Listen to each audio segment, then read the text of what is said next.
और दोस्तों आज का ये वीडियो महत्वपूर्ण रहने वाला है क्लास 10 के लिए। देखिए क्लास 10 का जो कि है प्रोजेक्ट रेल के तहत जो वीकली टेस्ट होता है, ठीक है। तो 26 तारीख, ठीक है, यानी कि 26 तारीख यानी कल जो कि आप लोग का प्रोजेक्ट रेल के तहत वीकली टेस्ट होने वाला है, ठीक है, 26 अक्टूबर को। तो उसके लिए जो कि आप लोग का मैक्सिमम मार्क्स यानी कि 40 जो कि है पूर्णांक का पूछा जाएगा, जो साइंस विषय में होने वाला है, ठीक है। विज्ञान यानी कि साइंस के विषय में होने वाला है। 90 मिनट आप लोग को मिलेगा। तो यह वीडियो जो कि आप लोग फटाफट से जो कि है देख लीजिए। इसमें जो कि बहुत ही महत्वपूर्ण प्रश्न है, जो कि सब्जेक्टिव प्रश्न इसमें है। 13-14 सब्जेक्टिव प्रश्न है। ये सभी प्रश्न आप लोग याद कर लो, तो आप लोग का जो कि है सभी के सभी जो कि वीकली टेस्ट में जो कि है अच्छा जो कि है अंक आएगा। ऑब्जेक्टिव का मैंने पहले अपलोड कर लिया है, वो जो कि आप लोग का चैनल में आप लोग को मिल जाएगा, ठीक है, हमारे चैनल में मिल जाएगा ऑब्जेक्टिव का। और सेट 1 भी आप लोग देख लीजिएगा। बाकी इसमें जो कि सिर्फ और सिर्फ आप लोग को सब्जेक्टिव प्रश्न कराए जाएंगे, ठीक है। तो फटाफट से वीडियो को चलिए हम लोग शुरू करते हैं। देखिए वीडियो को शुरू करने से पहले हमारे यूट्यूब चैनल में जो नहीं हो, जल्दी से वीडियो को जो कि है लाइक करो, चैनल को सब्सक्राइब करो और वीडियो को शेयर करो अपने और दोस्तों तक, ताकि उनको भी इस वीडियो से जो कि है लाभ प्राप्त हो सके। चलिए वीडियो को हम लोग फटाफट बिना देरी के शुरू करते हैं। देखिए पहला जो कि आप लोग का प्रश्न है वो कुछ इस प्रकार का प्रश्न है, ठीक है। इसमें जो कि बहुत ही महत्वपूर्ण प्रश्न है, सभी के सभी प्रश्न महत्वपूर्ण है, सभी को आप लोग अच्छे से देख लीजिएगा। देखिए सबसे पहले हम लोग सब्जेक्टिव नंबर 1 का प्रश्न देखेंगे, जो 11 नंबर से शुरू होगा हम लोग का, ठीक है। देखिए गैंग से क्या अभिप्रिय है, ठीक है। तो देखिए उत्तर यहाँ पे है, अयस्कों में उपस्थित अशुद्धियों को गैंग के नाम से जाना जाता है, ठीक है। जो अयस्क रहते हैं उसमें उपस्थित अशुद्धियों को गैंग से नाम से जाना जाता है, गैंग के नाम से जाना जाता है। उसके बाद प्रश्न संख्या जो कि है 12 में चलते हैं।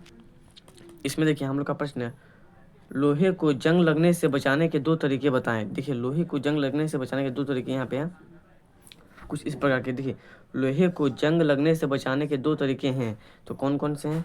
जिंक की परत चढ़ाना, ठीक है, जिसे आप लोग का गोल्विनो, ठीक है, गोल्विनोजाइजेशन कह सकते हैं, या फिर पेंट लगाना या कोटिंग करना, ठीक है, पेंट लगाना कोटिंग करना। ये हो जाएंगे 12 नंबर का आप लोग का उत्तर, ठीक है। उसका देखिए 13 नंबर 13 नंबर में चलते हैं। आप लोग का यहाँ पे प्रश्न है, वृषण के 2 कार्य बताएं। तो देखिए वृषण के 2 कार्य हैं, वृषण के 2 मुख्य कार्य हैं, शुक्राणुओं का उत्पादन, ठीक है, और एंड्रोजन का अंतःस्रावी उत्पादन, ठीक है। ये दोनों जो कि मुख्य कार्य हो जाएंगे, शुक्राणुओं का उत्पादन और एंड्रोजन का अंतःस्रावी उत्पादन। उसके बाद प्रश्न संख्या 14 का हम लोग देखते हैं। इसमें देखिए हम लोग का पूछा गया पादप हार्मोन क्या है, ठीक है, पादप हार्मोन क्या है। तो देखिए पादप हार्मोन पौधे में होने वाले रसायन होते हैं जो पौधों की वृद्धि और विकास को नियंत्रण करते हैं, जैसे ऑक्सिन, ठीक है, ऑब्सिसिस, ठीक है, ऑब्सिसिक एसिड, साइटोकाइनिन आदि, ये सभी के सभी जो कि आप लोग के पादप हार्मोन के उदाहरण हैं। चलिए अब हम लोग बढ़ते हैं 15 नंबर के प्रश्न की तरफ। देखिए 15 नंबर का प्रश्न आप लोग यहाँ पे पूछा गया है, डीएनए प्रतिकृति का प्रजनन में क्या महत्व है। देखिए डीएनए प्रतिकृति का प्रजनन में महत्व योगदान या भूमिका हम लोग जान सकते हैं कैसे। तो देखिए इसमें जो कि है मूल बिंदु से, देखिए पहला ए मूल बिंदु है अनुवांशिकता जानकारी का संचारण। प्रजनन के दौरान माता पिता का अनुवांशिक गुणसूत्र संतानों में स्थानांतरित होता है, ठीक है। उसके बाद डीएनए प्रतिकृति सुनिश्चित करती है कि सभी अनुवांशिक जानकारी सही ढंग से वितरित हों। ये हो जाएगा आपका मूल बिंदु का पहला नंबर, ठीक है, पहला पॉइंट आप लोग का हो जाएगा। उसके बाद दूसरे नंबर की पॉइंट को हम लोग देखते हैं। यहाँ पे देखिए दूसरा नंबर पॉइंट है, संतानों की विविधता डीएनए के प्रतिकृति के दौरान उत्परिवर्तन हो सकते हैं जो अनुवांशिक विविधता को उत्पन्न करते हैं। यह प्रतिकृति चयन और विकास में सहायक होते हैं। ये आप लोग का पॉइंट नंबर दूसरा हो जाएगा। उसके बाद पॉइंट नंबर तीसरा हम लोग देख लेते हैं। यहाँ पे देखिए कोशिका विभाजन, प्रजनन के लिए आवश्यक कोशिका विभाजन में डीएनए की सही प्रतिकृति आवश्यक है। ये हो जाएगा आप लोग का पॉइंट नंबर 3, ठीक है। उसके बाद इसको भी आप लोग देख लेते हैं, ताकि प्रत्येक नई कोशिका में पूरी और सही आनुवंशिक सामग्री हो, ठीक है। ये हो जाएगा आपका तीसरा नंबर का पॉइंट। उसके बाद देखिए यहाँ पे दिया हुआ है कि इन कारणों से डीएनए प्रतिकृति प्रजनन के लिए अत्यंत महत्वपूर्ण भूमिका निभाता है। उसके बाद हम लोग चलते हैं 16वें नंबर के प्रश्न की तरफ। देखिए 16वें नंबर का प्रश्न कुछ इस प्रकार का है कि ऑक्सीजन के साथ संयोग होकर अधातुएं कैसे ऑक्साइड बनाती हैं। तो देखिए इसका जो कि है उत्तर यहाँ पे इस प्रकार दिया हुआ है, ऑक्सीजन के साथ संयोजन होकर अधातुएं, देखिए यहाँ पे धातुएं, यहाँ पे अधातुएं पूछे गए हैं, ठीक है। तो अधातु का उदाहरण देना है, अधातुएं ऑक्साइड बनाती हैं, जैसे कार्बन, ये आपका क्या हो जाएगा अधातु, सल्फर भी धातु हो जाएगा, और फास्फोरस ये भी आपका हो जाएगा अधातु। चलिए तीनों को जो कि है ऑक्सीजन के साथ अभिक्रिया करते हैं और देखते हैं क्या हमें मिलता है। देखिए कार्बन को जब आप ऑक्सीजन के साथ अभिक्रिया करेंगे तो आपको मिलेगा कार्बन डाइऑक्साइड, ठीक है, ये हो जाएगा पहला नंबर। दूसरा नंबर में देखिए सल्फर, सल्फर को जब आप ऑक्सीजन के साथ अभिक्रिया करते हैं तो आप लोग का सल्फर डाइऑक्साइड मिलेगा। उसके बाद फास्फोरस प्लस ऑक्सीजन, ठीक है, यानी कि फास्फोरस को जब आप ऑक्सीजन के साथ अभिक्रिया करेंगे तो फास्फोरस पेंटाइक ऑक्साइड आप लोग को जो कि है मिलेगा। तो 3 के 3 जो कि है आप लोगों को यहाँ पे उदाहरण भी दिया गया है संयोजन करके। तो ये महत्वपूर्ण प्रश्न है, इसको आप लोग अच्छी तरह से याद कर लीजिएगा। चलिए नेक्स्ट प्रश्न को देखते हैं हम लोग। देखिए 17 नंबर का प्रश्न आप लोग का कुछ इस प्रकार का है कि मेरुरज्जु आघात में किन संकेतों के आने में व्यवधान होगा। तो देखिए मेरुरज्जु आघात में संकेतों के आने में व्यवधान होगा, जैसे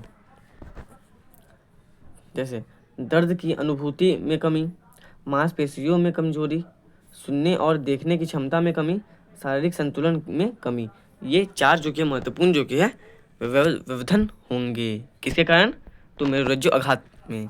चलिए नेक्स्ट प्रश्न को हम लोग देखते हैं 18वें। देखिए 17 नंबर का प्रश्न हम लोगों ने किया, अब 18वें नंबर को प्रश्न को देखते हैं। देखिए यहाँ पे 18वें नंबर का प्रश्न हम लोग का है कि मिश्र धातु क्या है। तो देखिए मिश्र धातु वह वस्तु है जिसमें धातु के सब गुण होते हैं।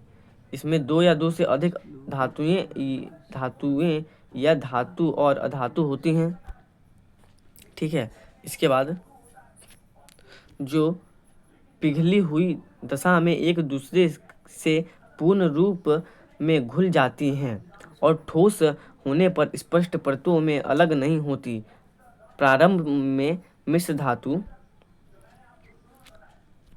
का अधिकतम उपयोग सिक्कों और आभूषण के बनाने में होता है, ठीक है। तो ये हो जाएगा आप लोग का 18वें नंबर का उत्तर, ठीक है। बहुत ही महत्वपूर्ण प्रश्न था। इस प्रश्न को आप लोग सेट 1 में भी देखे होंगे, इस प्रश्न को आप लोग याद कर लीजिएगा। उसके बाद देखिए हम लोग 19वें नंबर के प्रश्न को देखते हैं। देखिए यहाँ पे हम लोग का प्रश्न है कि कारण बताइए, ठीक है, कारण बतलाइए। तो कौन कौन से बताना है, तो देखिए इसमें पहला नंबर है कि प्लेटिनम, सोना और चांदी का उपयोग आभूषण बनाने के लिए किया जाता है, तो कारण बताना है, ठीक है। उसके बाद देखिए बी में है सोडियम, पोटेशियम एवं लिथियम को तेल के अंदर संग्रहित किया जाता है। तो चलिए इन सभी के कारण हम लोग देख लेते हैं। देखिए उत्तर में सबसे पहले जो क्या है प्लेटिनम का दिया हुआ। देखिए प्लेटिनम, सोना और चांदी का उपयोग आभूषण बनाने के लिए किया जाता है क्योंकि ये धातुएं बहुत मूल्यवान होती हैं, ठीक है, बहुत मजबूत और टिकाऊ होती है। उसके बाद तीसरा नंबर का देखिए बहुत आकर्षित और चमकदार होती है। बस यही 3 कारण हैं जिसके लिए प्लेटिनम, सोना और चांदी का उपयोग आभूषण बनाने के लिए किया जाता है। उसके बाद बी नंबर का उत्तर देख लेते हैं। देखिए बी नंबर में आप लोग का था कि सोडियम, पोटेशियम एवं लिथियम को तेल के अंदर संग्रहित किया जाता है, ठीक है। तो उसका हम लोग देखेंगे क्यों किया जाता है। तो देखिए सोडियम, पोटेशियम एवं लिथियम को तेल के अंदर संग्रहित किया जाता है क्योंकि ये धातुएं बहुत रिएक्टिव होती हैं, ठीक है, यानी कि यह धातुएं अगर वायु के संपर्क में आ जाती हैं तो बहुत ही जल्दी, ठीक है, बहुत ही जल्द वायु के संपर्क में आने से तेजी से अभिक्रिया करती हैं और उस जगह को जो कि है अग्नि के संपर्क में ला देते हैं, जिससे वहाँ पे जो कि है विस्फोट या आग लगने का खतरा हो सकता है। उसके बाद सेकंड नंबर में है हवा और पानी के संपर्क में आने से तेज़ी से अभिक्रिया करती हैं, ठीक है, जो मैंने अभी आपको बताया, और तेल में संग्रहित करने में सुरक्षित रहती हैं, इसलिए इन्हें मिट्टी के तेल या केरोसिन तेल में डुबोकर रखा जाता है। ये हो जाएगा आप लोग का वी का उत्तर। चलिए अब हम लोग बढ़ते हैं नेक्स्ट प्रश्न की तरफ। देखिए 20वां नंबर का प्रश्न यहाँ पे है कि जंतुओं में रासायनिक समन्वय कैसे होता है। तो देखिए जंतुओं में विशेष ग्रंथियाँ कुछ हार्मोन, ठीक है, खवित करती हैं, ये हार्मोन ही रासायनिक समन्वय करते हैं। ये हो जाएगा आप लोग का ऑप्शन नंबर, माफ कीजिए, क्वेश्चन नंबर 20 का राइट आंसर यानी कि सही उत्तर। उसके बाद 21वें नंबर के प्रश्न को देखिए यहाँ पे आयोडीन, ठीक है, आयोडीन युक्त नमक के उपयोग की सलाह क्यों दी जाती है। तो देखिए आयोडीन युक्त नमक के उपयोग की सलाह इसलिए दी जाती है क्योंकि शरीर में कार्बोहाइड्रेट, वसा एवं प्रोटीन के, ठीक है, अपचयन को जो कि है अपचयन को थायराइड, ठीक है, थायराइड हो जाता है, ठीक है, क्या हो जाता है, तो थायराइड ऑक्साइड बन जाता है, इसके नियंत्रण करती हैं। यह ग्रंथि थायरोक्साइन नमक हार्मोन खवित करती हैं, जिसके कारण जो कि हमें नमक का सलाह दी जाती है, ठीक है। उसके बाद 22वें नंबर के उत्तर को हम लोग देखते हैं। देखिए 22वें नंबर का प्रश्न हम लोग का है कि छुई मुई पादप में गति तथा हमारी टांगों में होने वाली गति के तरीके में क्या अंतर है। देखिए ये प्रश्न जो कि है ये तीसरा बार यहाँ पे जो कि है सेट में आ रहा है, ठीक है। तीसरा बार ये प्रश्न आ रहा है वीकली टेस्ट में, बहुत ही महत्वपूर्ण प्रश्न है। यहाँ पे देखिए उत्तर इसका दिया हुआ है छुई मुई पादप में गति तथा हमारी टांगों में होने वाली गति के तरीकों में अंतर है। किस प्रकार से अंतर है उसको हम लोग देख लेते हैं। देखिए पहला हो जाएगा छुई मुई पादप में गति जो कि है हार्मोनल नियंत्रण में होती है, यानी कि हार्मोनल से द्वारा होती है। इसका हमारी टांगों में गति न्यूरोनल नियंत्रण में होती है। उसके बाद छुई मुई पादप में गति धीमी और स्वचालित होती हैं, जबकि हमारी टांगों में गति तेज और नियंत्रण होती है, ठीक है। छुई मुई जो कि है ये अनैच्छिक क्रिया है और हमारी टांगें जो कि है वो ऐच्छिक क्रिया है, तो इसको भी आप लोग लिख सकते हो। उसके बाद 23वें नंबर का जो कि प्रश्न ये हमारा अंतिम प्रश्न रहने वाला है, इसके बाद कोई प्रश्न बचा नहीं है, तो 23वें नंबर के प्रश्न को हम लोग देख लेते हैं फटाफट से। देखिए जब एड्रेनलिन रुधिर में स्रावित होता है तो हमारी शरीर में क्या अनुक्रिया होती है। तो देखिए इसका उत्तर कुछ इस प्रकार का है। यहाँ पे देखिए एड्रेनलिन का रक्त में स्रावित होने से हृदय, ठीक है, जो दिल रहता है हमारा हृदय तीव्रता से धड़कता है, हमारी मांसपेशियों की बढ़ जाती है, ठीक है, मांसपेशियों बढ़ जाती है तथा श्वसन दर भी बढ़ जाता है। तो ये हो जाएगा आप लोग का 23वें नंबर का उत्तर, ठीक है। सभी के सभी प्रश्न महत्वपूर्ण प्रश्न है, सभी प्रश्न को आप लोग अच्छी तरह से याद कर लीजिएगा। सब्जेक्टिव प्रश्न था, ठीक है। इसमें जो कि है महत्वपूर्ण प्रश्न आप लोग का जो कि है रहने वाला, जैसे कि देखिए आप लोग का महत्वपूर्ण प्रश्न रहने वाला, ये सभी प्रश्न आप लोग कर लीजिएगा। जैसे 19वां नंबर का प्रश्न ये जो कि आप लोग का महत्वपूर्ण प्रश्न रहने वाला है, ठीक है। उसके बाद देखिए यहाँ पे हम लोग का जो कि है 17 नंबर का प्रश्न ये भी महत्वपूर्ण प्रश्न रहेगा। उसके बाद देखिए 16 नंबर का प्रश्न ये भी महत्वपूर्ण प्रश्न रहेगा। ये सभी प्रश्न आप लोग याद कर लीजिएगा, बहुत ही महत्वपूर्ण प्रश्न है। तो आई होप आप सभी को वीडियो अच्छा लगा होगा। ऐसे और महत्वपूर्ण वीडियो के लिए हमारे यूट्यूब चैनल को जो कि है सब्सक्राइब करना ना भूलें। हर वीकली टेस्ट में आपको महत्वपूर्ण जानकारी मिलता रहेगा। मिलते हैं नेक्स्ट वीडियो में, तब तक के लिए जय हिंद।